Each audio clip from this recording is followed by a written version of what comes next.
Hey people, it's Desmond with tutorial number 2 on the series of tutorial on how to install and configure Ubuntu Server on VirtualBox.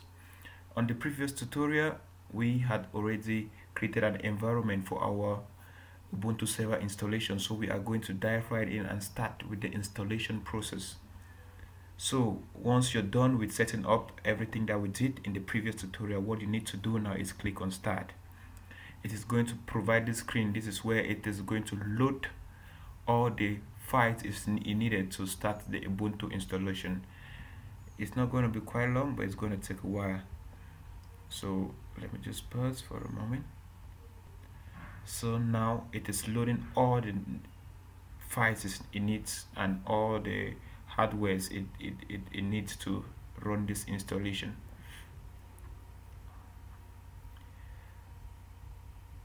Once it has finished loading all that, you'll be provided with this welcome screen, which is the beginning of your server installation process. So now you are going to choose the language that you need, and our language that we are using here is English. We are going to hit enter, and the keyboard layout that we are using is the US keyboard, the English keyboard. We click enter. It's going to apply the configurations. So now you can choose to either install a standard Ubuntu installation, which is the first option you're seeing there, or you install a Meta as a service. Bare Meta cloud installation is another different level of server installation. If you need a tutorial on that, you can request it. And once you want to install the standard version, you just go ahead and hit enter. So now we are provided with our network interfaces. Remember, we had two network interfaces, one for NAT and one for host only. And the first one there that you can see from the IP address, that's a public IP address. That is our NAT interface. That is what takes us to the internet. And the one down, the ENP0S8 ETA interface, is our NAT only, is our host only interface. So we are going to go right in and configure that interface. So we hit enter, and we want to edit this interface, and we are doing manual configuration.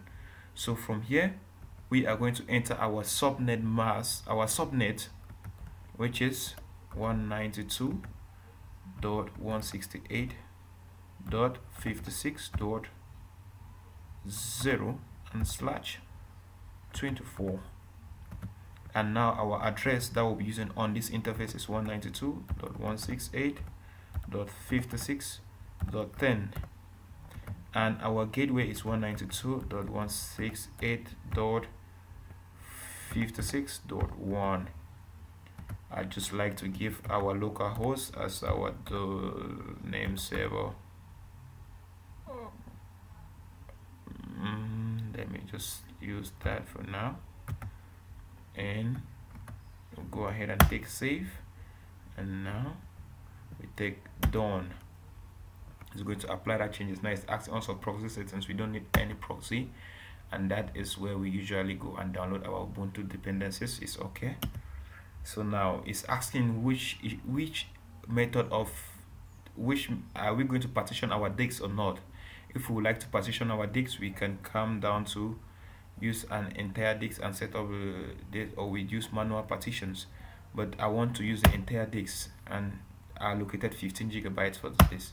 So just go ahead and hit next, and it gives you the file summary of what it's going to do on your disk. You can see it is going to create a disk size of this. It's going to create a partition this and partition this for the BIOS, and the grump is going to install it in these partitions, and this other one is where it is going to mount your root directory. So let's go ahead and hit done. So continue, confirm destructive action, continue. So now you provide your username and your password. So my name is Desi, guys, and our server name is Desi Linux, and I want to pick a username. I like to use this username. Come on, guys, I just like it. I like to use this username. And password, I don't need to tell you guys that, right? Yep. I just hope it's okay. Okay, hit enter, and now it is going to start acquiring and extracting our image from our disk drive, our ISO that we mounted on VirtualBox. So it's going to take a while. We're going to come back when that is done. Okay, so it is done with the package installation process. So now we are going to reboot our server. Hit enter to reboot the server. So you hit enter to remove this installation medium and reboot that server.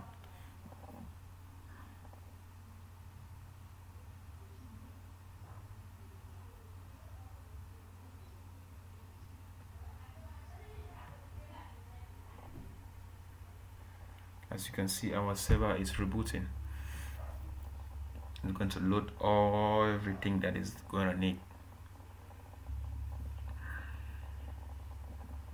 Initialization process. It's going to test all its configurations if it's okay.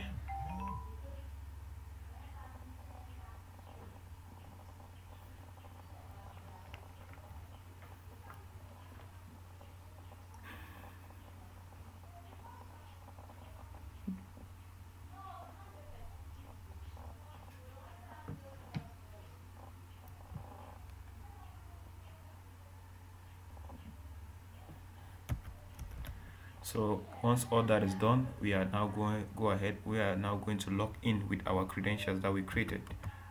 So my username was reborn, and my password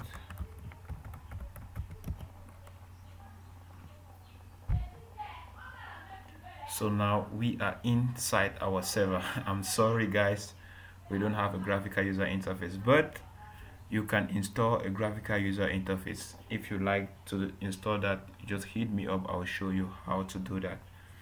You can install a graphical user interface that helps you to manage your server. So once all that is done, I just like to always verify some certain things. The most important thing that I like to verify is my network address, which is ifconfig, and you can see from here, we can see that our interfaces are all running and it's okay. The configurations on our interface are okay. Let me pin the default gateway and see if my local host is communicating already. Dot 56.1. Okay, my host, it can communicate with my local host. That's great. And verify my host name. Good. Okay, so that's all that is needed for Ubuntu Server installation. So I'm going to stop right here, and we are going to continue with the next tutorials on basic setup.